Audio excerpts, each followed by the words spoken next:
Olá, estamos chegando para mais uma edição do TVL Comunidade, aqui pela TV Legislativa. Recebo hoje no programa a assistente social Deise Tais. Prazer tê-la aqui conosco, Deise. Prazer.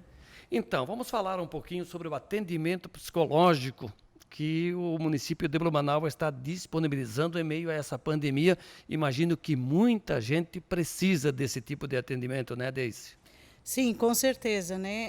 É o serviço de acolhimento psicológico, então, ele está acontecendo online, né? Está sendo realizado pelos profissionais de psicologia da Secretaria de Saúde. Nós temos uma escala desses servidores, são 13 psicólogos que no momento estão atendendo. Este horário é feito das 8 às 18, de segunda a sexta-feira, né? É uma escala de profissionais, né? Sempre tem um profissional, um ou dois profissionais para estar atendendo essa população. O Deise, de que forma é feito esse atendimento? Imagino que por conta da Covid-19, aí esse isolamento social, o atendimento tem que ser virtual, online. Sim, o atendimento tem sido online, né? Existe um número de telefone, que é o 48 40 42 0330, ou pelo link med.lectorlive.com/semos.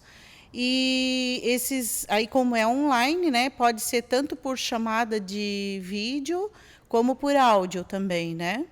Mas é preciso fazer um pré-agendamento? Quando é que a pessoa deve procurar esse tipo de atendimento, esse tipo de ajuda? Tá, com relação ao agendamento, na verdade, como elas estão ali disponível, né?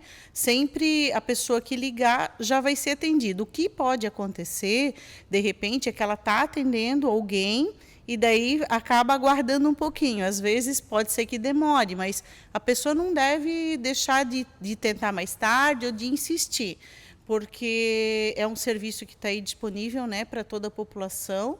E eu acho que nesse momento de pandemia, as pessoas, a gente sabe, né, que está todo mundo com bastante dificuldade até de se adaptar com essa nova rotina e tudo mais, né, sérios problemas, questão do desemprego, a questão de, às vezes até de desentendimento familiar, a solidão, a tristeza, né, as pessoas que estão praticamente em casa o tempo todo, né, então se sentem tristes, tentem o atendimento, né? Até porque, assim, ó, se tiver alguma situação um pouco mais grave, ali, digamos, seria a porta de entrada, né?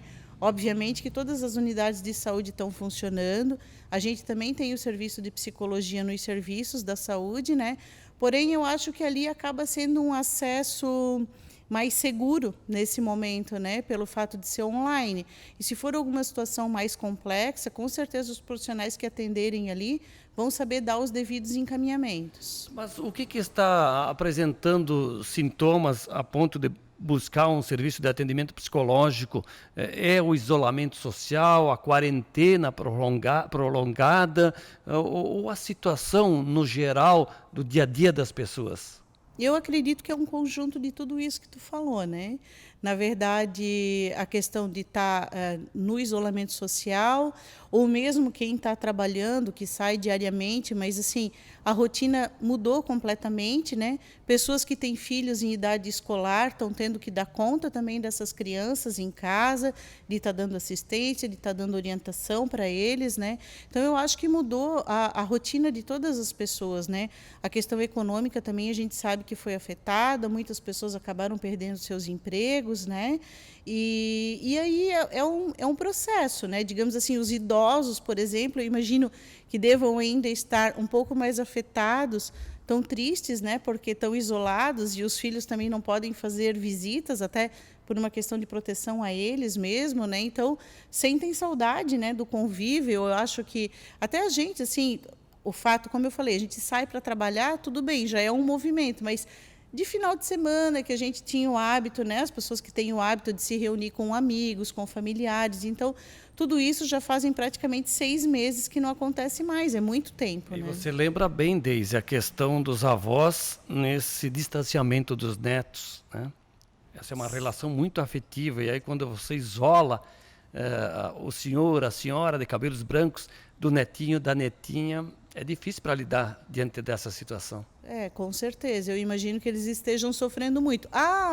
Hoje a tecnologia eu acho que tem nos ajudado um pouco, né? Que bom que ela aí está, né? Porque, na verdade, assim, a gente consegue fazer as chamadas de vídeo, né? Eu acho até assim, um apelo, né, para que realmente as pessoas que tenham como fazer isso, que façam, para que possam vê-los, né? Ver os netos verem os avós, enfim, né? Para que realmente isso não acabe nos causando um outro problema, né? De repente, problema da depressão, da ansiedade e tudo mais, né? Pois é, você falou há pouco sobre as principais dificuldades apresentadas pelos pacientes, e aí está a questão da ansiedade, da tristeza, solidão, dificuldade de adaptação por conta da pandemia, como falamos, situação de perda de emprego, perda de um ente querido, né? Isso, essa questão da perda do ente querido também eu acho que é algo que está sendo bem, digamos, bem sério, né? Bem triste, bem difícil, porque principalmente as pessoas que perderam alguém pela Covid-19, que não estão conseguindo nem fazer um velório, né? Nem conseguem se despedir da pessoa que perderam, né? Quer dizer, do hospital já vai direto para o cemitério, ou então até para uma capela, mas o caixão já vai lacrado, ou seja, né, eu acho que é mais difícil ainda, é mais dolorido ainda, né? Porque assim, não houveram visitas, né? Esse período que a pessoa também esteve lá no hospital, ninguém pôde fazer visita. Então, são dias já de sofrimento, e daí se chega a perder mesmo, nem mesmo ter a imagem da pessoa pela última vez, está sendo possível. É aquilo que os familiares sonham, né? É fazer uma despedida digna. Exatamente. E tem outra questão também que se apresenta relacionada às questões familiares. Tem muito problema familiar aí agora também, né? Sim, eu acredito que problemas familiares, eu acho que todas as famílias sempre têm os seus problemas, né? Nem tudo são rosas, mas enfim, eu acho que nesse período as coisas acabam se complicando mais, até por essas questões que a gente já falou aqui, né? Tá todo mundo em casa, ou então se sai para trabalhar, mas tem crianças, tem que dar conta das questões das atividades escolares, a questão também de repente, a situação financeira das famílias, de repente alguém perder o emprego, ou não poder trabalhar, ou de repente faltar o trabalho, acaba perdendo o emprego, porque aonde vou deixar o meu filho, né? Não tenho onde deixar o filho, e assim sucessivamente. Eu acho que acaba sendo um conjunto de situações aí que acaba gerando o conflito familiar também, né? E aí entra, como nós falamos, a questão do relacionamento, né? Sim. Bom, Deise, e esse trabalho psicológico, esse tipo de atendimento, ele está dentro da ética, da psicologia, é seguro, né? Sim, com certeza. Está dentro da ética da psicologia, há todo um sigilo, né? As pessoas podem ligar, podem ficar bem tranquilas, que elas, né, são profissionais da área de psicologia, profissionais da nossa prefeitura de Blumenau, e que estão trabalhando, né, com toda a ética e respeito e sigilo necessário para que nada seja divulgado. O que é dito ali, fica ali, né? Porque a pessoa tem lá uma série de problemas, vamos citar um exemplo, a ansiedade. Ela vai procurar ajuda, ela quer ter o sigilo, segurança também, para receber o atendimento e não ter um problema a mais, né? Exatamente, é por isso que ela, né, não precisa se preocupar quanto a isso, ela é tratada com todo o respeito, né? E como eu te falei já no início, ainda que sejam problemas além de uma ansiedade ou uma simples, às vezes a gente acha que uma simples ansiedade não é tão simples assim, pode causar diversas consequências em função disso, e dependendo do grau, né, que a pessoa se apresenta ali durante esse atendimento, os profissionais vão saber encaminhar, dar os devidos encaminhamentos, né, para que a pessoa procure algum atendimento além daquele, se não for suficiente, né, de repente até um atendimento médico, ou mesmo uma terapia com mais frequência, digamos assim, né, eles vão receber todas as orientações. Deise Tais, supervisora do Serviço de Saúde Mental da Secretaria Municipal de Saúde aqui na cidade de Blumenau, município oferecendo então atendimento psicológico. O atendimento começou agora recentemente, mas já passam de 130 casos, né? Sim, já 130 pacientes atendidos. Isso, já passamos de 130 atendimentos, né? Esse serviço começou em julho, eu acredito que foi em julho agora, porque assim, a gente está nessa situação da pandemia desde março, nós já estávamos estudando sobre esse atendimento, né? Mas só que até a gente acertar tudo, né, para que desse nessa questão do telefone, de como seria esse trabalho, a escala dos profissionais e tudo mais, acabou demorando um pouquinho até começar. Porém, é um atendimento muito importante e que está sendo muito bem recebido pela população, né? Então, Deise, vamos repetir os contatos para quem precisar desse tipo de serviço? Sim, então é através do telefone 48 40 42 0330, até frisando, né, o 48 está certo, né, porque a gente acha até que às vezes as pessoas têm a impressão que não seja esse o número correto, mas é isso mesmo, tá? É o 48, que é uma empresa de Florianópolis, né, que presta o serviço aqui. Isso. Ou então pelo link med.lectorlive.com/semos. De segunda a sexta-feira, das 8 às 18 horas. Deise Tais, assistente social no município de Blumenau. Nós estamos no mês de setembro, o Setembro Amarelo, mês de prevenção ao suicídio. Que tipo de trabalho o município está prestando em relação a essa campanha?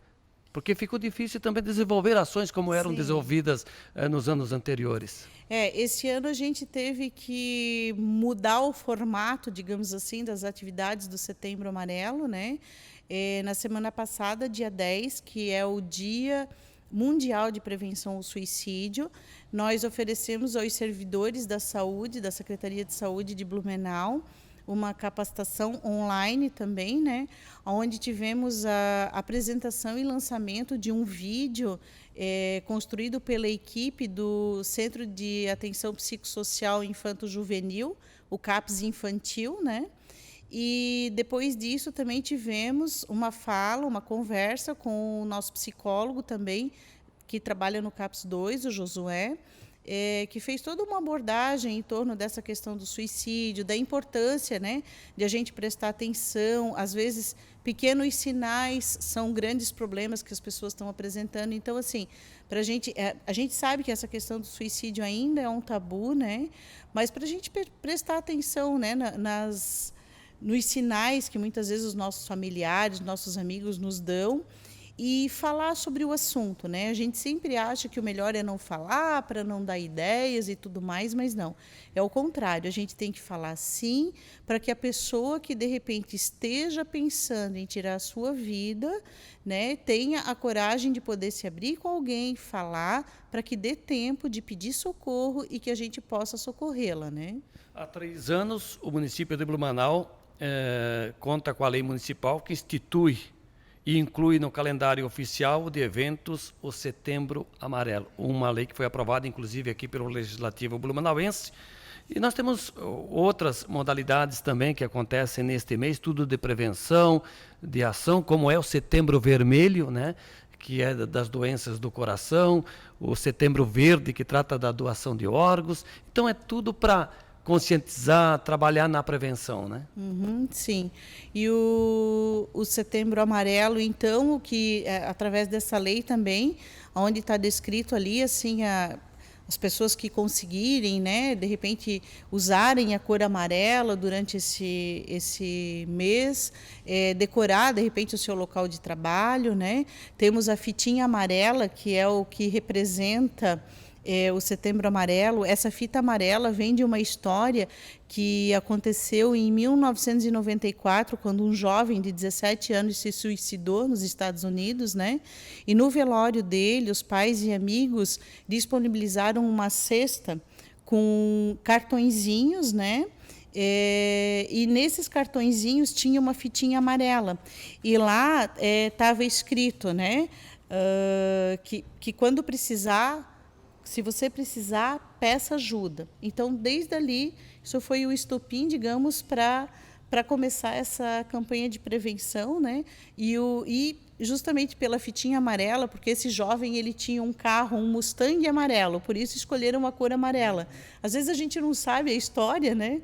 Mas não que isso, digamos, tenha tanta importância assim, mas só para saber que isso se originou de uma situação, infelizmente, de uma situação de suicídio, né? Que é muito triste, né? E nós temos desde o Centro de Valorização à Vida, o CVV, que também presta importante e relevante trabalho nessa questão. Deise, muito obrigado por estar aqui conosco. Obrigada também pela oportunidade, tá? Estamos à disposição. Deise Tais, supervisora do Serviço de Saúde Mental da Secretaria Municipal de Saúde aqui em Blumenau, foi a nossa entrevistada nessa primeira parte do TVL Comunidade, que faz um breve intervalo. Fique ligado porque logo, logo estaremos de volta. Até já!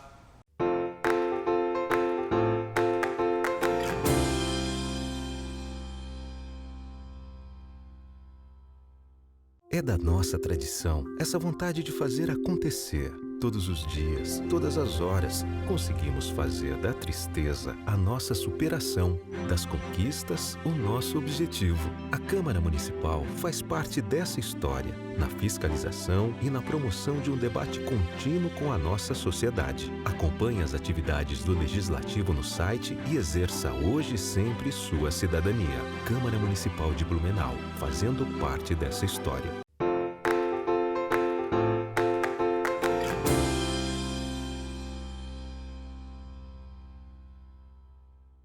Olá, estamos de volta na sequência do TVL Comunidade. Agora a minha entrevistada é a médica hematologista Andresa Medina, ela que atua no Hemosc em Blumenau e também no Hospital Santa Catarina. Doutora, prazer tê-la aqui conosco.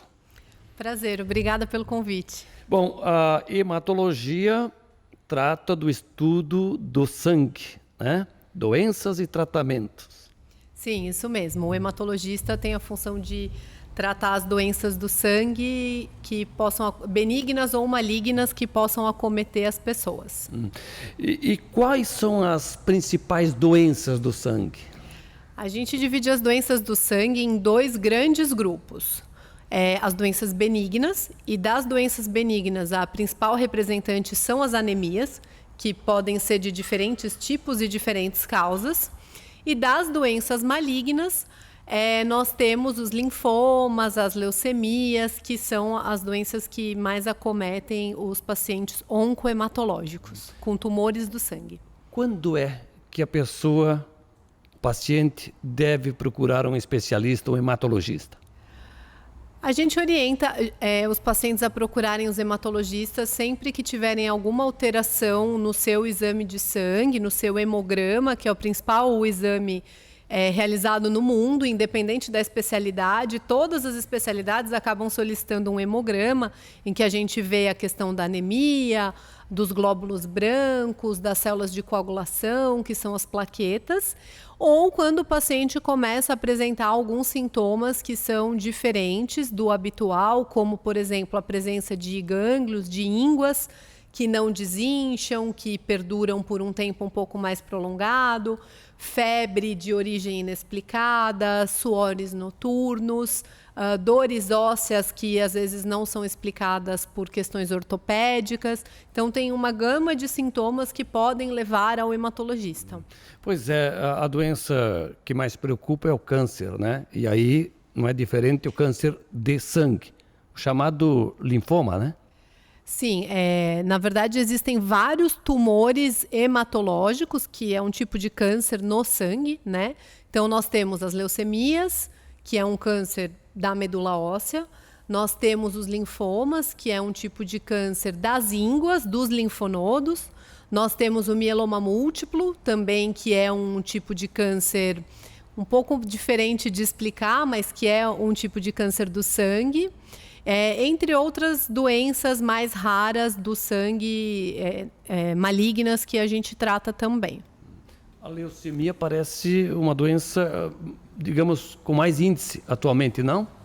Não, na verdade os linfomas são mais comuns do que as leucemias agudas, né? As leucemias crônicas são mais comuns, seguidas dos linfomas, depois dos mielomas e, por último, as leucemias agudas. Pois é, por falar em leucemia, agora neste sábado, dia 19, Dia Mundial de Doação de Medula Óssea. É importante também essa conscientização, e nós estamos aqui no Setembro Verde, que é o mês de conscientização para a doação de órgãos. Acho que também cabe aqui a doação de medula, né? Sim, dia 19 de setembro a gente comemora no mundo todo, né, o Dia Mundial dos Doadores de Medula Óssea. Esse mês de setembro, na verdade, tem várias datas comemorativas. Nós temos o Setembro Verde de combate ao câncer coloretal. Temos o Setembro Verde, que é o mês também da doação de órgãos. E temos 2 datas específicas dentro da hematologia, o 15 de setembro, que é o Dia Mundial de Combate ao Linfoma, e 19 de setembro, o Dia Mundial do Doador de Medula Óssea. É muito importante essa data e a gente incentivar, porque é uma doação, é um ato voluntário e, às vezes, alguns pacientes dependem realmente dessa ação voluntária e desse ato generoso para que possam tratar suas doenças. Pois é, doutora. A senhora atende no EMOSC também, além da doação de sangue, tem a questão de doação também que serve para a questão da medula óssea. Como é que é o procedimento? Sim, em Santa Catarina, o cadastro no registro de doadores de medula óssea, chamado REDOME, é feito através do EMOSC. Então, os potenciais doadores, eles devem se dirigir ao EMOSC para se cadastrar para a medula óssea. No momento, sempre que o paciente vai doar sangue, a nossa captação ela oferece para, se o paciente quiser também se cadastrar no banco de medula óssea. E alguns pacientes que vão para a doação de sangue e que não preenchem algum dos critérios da doação de sangue, por exemplo, mas que preencheriam os critérios para a doação de medula óssea, também é oferecida a opção para se cadastrar no banco de doadores. Pois é. Qual é a constituição do sangue? Tipos sanguíneos, por exemplo, eu andei pesquisando, parece que nós temos mais de 250 tipos de sangue.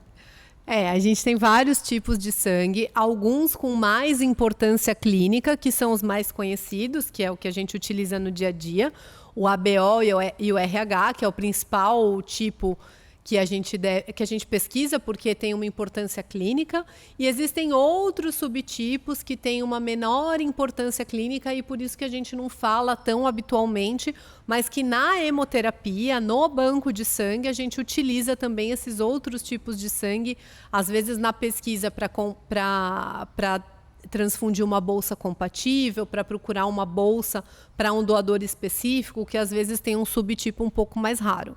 Agora, doutora, é importante a doação de sangue. Eu sei que tem muita gente preocupada, até insegura nesse ato, nesse belo gesto que é doar sangue, salvar vidas. Qual é a mensagem, a dica de uma autoridade médica como a senhora para que as pessoas, os doadores, continuem com esse ato, ou aqueles que porventura ainda não são doadores, iniciem também, né, com esse gesto? Sim, na verdade a doação de sangue ela é sempre uma preocupação, porque pessoas doentes só podem receber sangue se houver um estoque. E a doação ela é sempre voluntária, né? Ela é uma coisa que a gente faz campanha, a gente incentiva, a gente orienta, mas que é uma coisa voluntária. A gente depende da vontade das pessoas, da generosidade das pessoas em comparecer ao hemocentro para doar esse sangue para ajudar outras pessoas que estão doentes e que estão precisando. Então, acho que nesse momento todo mundo ficou muito preocupado, é um momento de pandemia em que, né, as pessoas estão em isolamento ainda. Então, para tentar minimizar esses efeitos, no inverno a gente sempre tem uma queda das doações, isso é natural e é histórico. Esse ano, na verdade, com o inverno, né, e com a pandemia, realmente nós passamos por alguns momentos com estoque bem baixo. Então, o EMOSC, ele modificou a sua rotina de doação.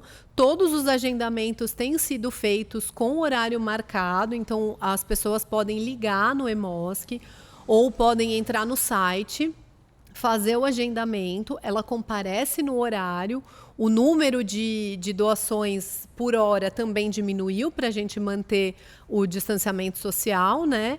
E o paciente fazendo o agendamento, ele comparece, é aferida a temperatura, deve comparecer de máscara, como todas as pessoas, e vai passar pela entrevista e pelos processos de triagem no horário indicado para evitar a aglomeração. Então, doutora Andressa, tem a questão da tipagem, né? E aí é feita a separação, porque às vezes a pessoa faz a doação lá, 500 ml, né? É o limite. Em torno de 500 ml. Isso. Mas pode atender muitas pessoas. Na verdade, uma bolsa de 500 ml, ela atende pelo menos 3 pessoas, de 3 a 4 pessoas. Aquela bolsinha que a gente separa, né, na doação, aquela bolsinha ela é separada nas células vermelhas, em que a gente vai tratar a anemia, então é uma bolsa. Nas plaquetas, em que a gente trata distúrbios de sangramento, de coagulação, então é outra bolsa.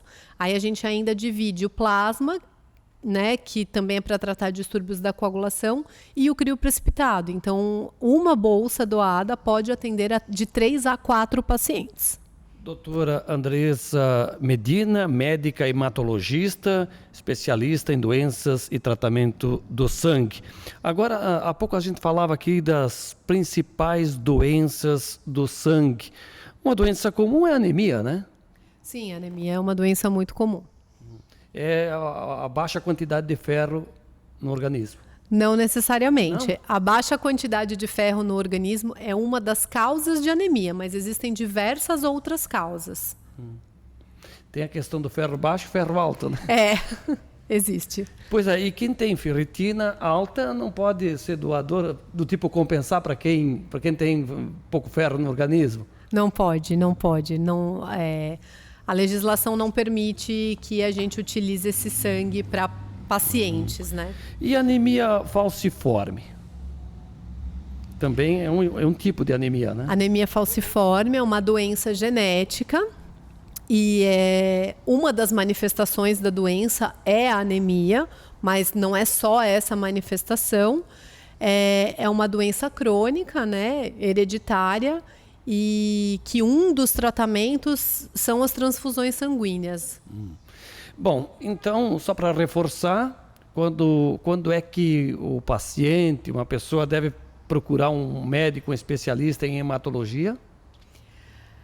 Quando ele tiver alguma alteração no exame de sangue, principalmente no hemograma, alterações nas hemácias, na anemia, alterações nas células de defesa, tanto acima do normal quanto abaixo do normal, alterações de coagulação, então pacientes que têm alguns distúrbios hemorrágicos, que sangram muito, ou o contrário, pacientes que têm uma tendência também a apresentar trombose por algum motivo. A gente também investiga esses pacientes, além dos tumores do sangue, que geralmente são pacientes que são encaminhados para a gente. Durante essa nossa conversa, a senhora lembrou que agora, no último dia 15, foi lembrado como uma data especial, o Dia Mundial de Conscientização sobre Linfomas. Como é que esse tratamento, essa conscientização, porque a data é exatamente isso, é para prevenir, né? E como é que se faz essa prevenção, esse cuidado, para que esse diagnóstico ele seja precoce? Na verdade, os linfomas eles são doenças que eles ainda não têm uma causa específica diretamente relacionada, como, por exemplo, cigarro e câncer de pulmão. Então, infelizmente, é uma doença assim que não existe nenhuma medida, nenhuma mudança do estilo de vida, por exemplo, que vá prevenir você ter linfoma. Essa data, ela serve mais para conscientização, para a identificação precoce dos sintomas e a procura precoce pelo diagnóstico. Então, os pacientes que apresentam, por exemplo, os gânglios inchados, ou do pescoço, ou debaixo do braço, ou na virilha, que apresentam as famosas ínguas. Apresentam tosse de origem inexplicada, suores noturnos, febre de origem inexplicada, perda de peso sem nenhuma causa, às vezes uma coceira pelo corpo que também não tem nenhuma causa dermatológica, às vezes pode ser um linfoma e a gente tem que investigar. E se o tratamento começar na fase inicial, a possibilidade de cura é grande. Sim, os linfomas são doenças que, dependendo do tipo e do subtipo, porque a gente tem uma ampla, assim, vários tipos de linfoma também, em torno de 50 tipos a gente tem. Então, existem linfomas altamente curáveis, né? E se diagnosticados precocemente, realmente a taxa de cura pode ser bem alta, dependendo do subtipo.